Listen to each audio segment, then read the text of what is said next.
Did you ever notice that when important people show up, you tend to know it? Like when the big bosses come to work, there's always some kind of mandate from middle management. Hey, spiff everything up so the executives think everything's hunky-dory, that type of thing. Or maybe when you're young, your siblings or your dad says, hey, mom's coming home, let's clean up. Now, some years ago when Lindsay and I were dating, this probably would have been in 2004, I was stuck on Highway 364 when I went to go visit her one time. President Bush, he'd come to St. Louis for something or other, and they stopped all the traffic on the highways while the motorcade went through. When I was stopped, I was close enough I could even see a couple helicopters providing top cover as they drove south on 270. When the boss arrives, there's hoopla. But we don't find that in the Christmas story. It's a very humble scene. He was not born in some suite in the palace. He's born in a stable. He's not visited by nobility. He's not attended to by servants, but some shepherds drop in. For the King of Kings and Lord of Lords, that's a pretty low estate for his birth.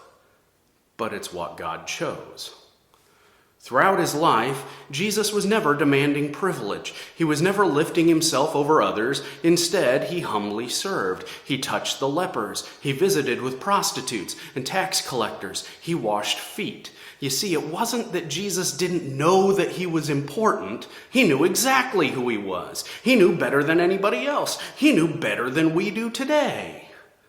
He was the most important person there has ever been, the most important person there ever will be. None can compare to him. But there's still more pageantry in this tree behind me than there is in the whole of Luke chapter 2, where we usually turn this time of year.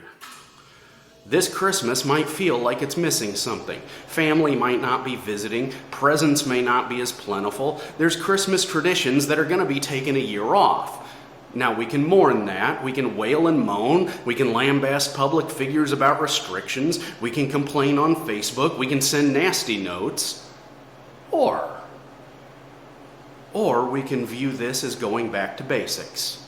You see, the important thing about Christmas isn't any of that pageantry. It's not the presents. It's not the traditions. The important thing is Jesus. It's what he has done for us. It's the eternal hope he brought to us. Don't worry about the things that won't be this year. Sometimes, even in good years, they just don't happen.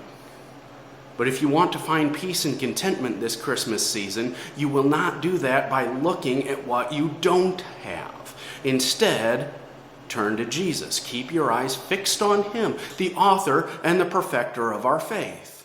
The things that matter, he has accomplished. He has secured them.